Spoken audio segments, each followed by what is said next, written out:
ஹர்முஸ் ஜலசந்தியை சுற்றிலும் இப்போது பிரஷர் அதிகரித்துள்ளது.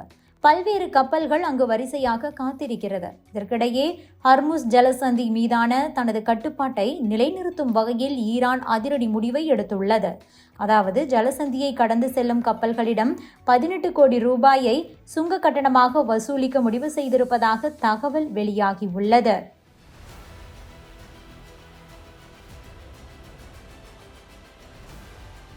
மத்திய கிழக்கில் நடந்து வரும் சண்டையால் ஹர்முஸ் ஜலசந்தியில் கப்பல் போக்குவரத்து பாதிக்கப்பட்டுள்ளது. இது சர்வதேச அளவில் பிரஷரை அதிகரித்திருக்கிறது. இந்த நிலைமையை தனக்கு சாதகமாக பயன்படுத்திக் கொள்ள ஈரான் முடிவு செய்துவிட்டது. அதாவது ஹர்முஸ் ஜலசந்தி மீதான தனது கட்டுப்பாட்டை நிலைநிறுத்த சில கப்பல்களுக்கு அதை கடந்து செல்லும் போது சுங்க கட்டணமாக தனியாக ஒரு கட்டணத்தை வசூலிக்க ஈரான் முடிவு செய்துள்ளதாக தெரிகிறது. அது ஒன்றும் சிறிய தொகை கிடையாது. கப்பல்களுக்கு $2 மில்லியன், அதாவது சுமார் 18.8 கோடி ரூபாய். இதை கட்டணமாக வசூலிக்க ஈரான் முடிவு செய்துள்ளது.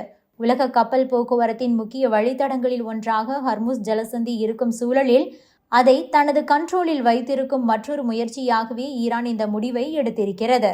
இது குறித்து ஈரானின் நாடாளுமன்ற தேசிய பாதுகாப்பு குழு உறுப்பினர் அலாயுதீன் என்ன சொல்லியிருக்கிறார் என்றால், இது ஈரானின் பலத்தை காட்டுகிறது. $2 மில்லியன் கட்டணம் ஈரானின் சக்தியை காட்டுகிறது. அதே நேரம் போர் காரணமாக அரசுக்கு செலவுகள் அதிகரித்துள்ளது. அதை சமாளிக்க இந்த கட்டணம் அவசியமானது. அதே நேரம் இது ஈரானின் அதிகாரத்தையும் வெளிப்படுத்துவதாகவே இருக்கிறது என கூறியிருக்கிறார்.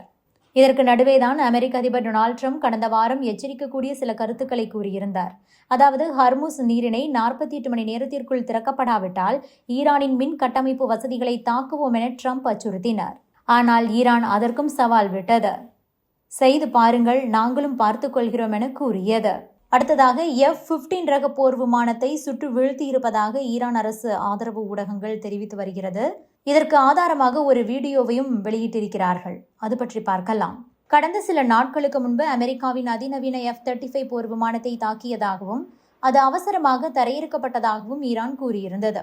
இந்த நிலையில் தற்போது ஹர்முஸ் நீரிணை அருகே எதிரி நாட்டின் F-15 ரக போர் விமானத்தை சுட்டு வீழ்த்தியிருப்பதாக ஈரான் ஊடகங்கள் தெரிவித்துள்ளன.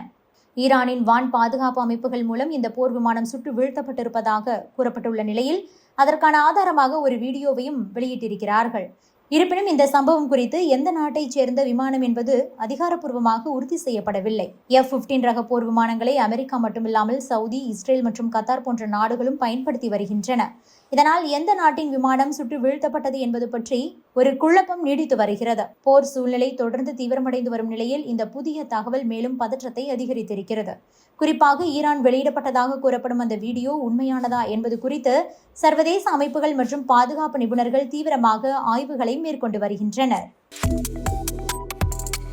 Subscribe to One India and never miss an update.